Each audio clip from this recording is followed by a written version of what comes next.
Morning বন্ধুরা, কেমন আছো? আশা করি ভালোই আছো। আমিও মোটামুটি ভালো আছি। তো একটু হাওয়া খাচ্ছি বসে বসে। আমার জিমি, যেই গুড মর্নিং বন্ধুরা বললাম, জিমি দেখছে। দেখো ও দেখো চলে গেল। মানে ওর দিকে ক্যামেরা নিলেই ও বুঝে যায় যে ওকে, ওর ছবি তোলা হচ্ছে বা ওকে ক্যামেরায় ক্যাপচার করা হচ্ছে। ক্যামেরা নিলেই সরে যায়, পুরো সরে গেছে, পর্দাটার ওপাশে চলে গেছে। তো হ্যাভি নাইস ডে। তোমরা ভালো করে দিনটা কাটাও। আর কেমন লাগছে আমার ভিডিও অবশ্যই কমেন্ট করে জানিও। আমি অনেকক্ষণ চা করে রেখেছি, সেই চাটা খেতেই পাচ্ছি না, জানো তো। এখন চা খাবো। একটু লাইটটা জ্বালিয়ে নে, কেমন একটা কালার লাগছে, পিঙ্ক। আমিও পরেছি ডিপ পিঙ্ক, আর ঘরের কালারও পিঙ্ক। এদিকটায় অন্য কালার আছে যদিও বা। তো সেই জন্য কেমন লাগছে। আর চা বিস্কিটটা খাওয়া হয়ে গেছে। এ দেখো, কালকে তোমাদের সাথে শেয়ার করলাম যে আমার ফিল্টারটা খারাপ হয়ে গেছে, বেসিনের কল, সিঙ্কের কল। আজকেও সকালবেলা ফিল্টারটা গেছে।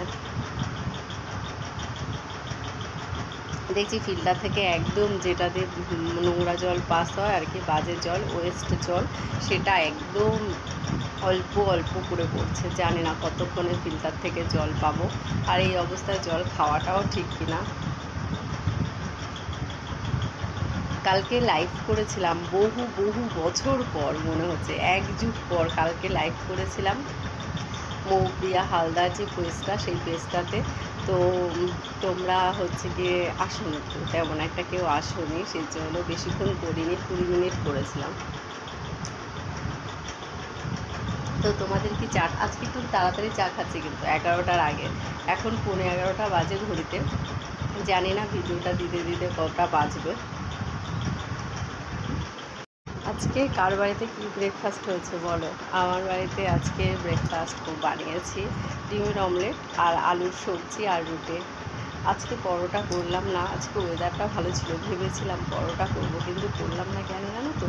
কারণ হচ্ছে আজকে আবার চিকেন করব, সেই জন্য। কালকে চিকেন নিয়ে এসেছিলো, সেটা করিনি। দাদা বলেছিল রাত্রে করতে, নান আর চিকেন, কিন্তু কালকে করা হয়নি।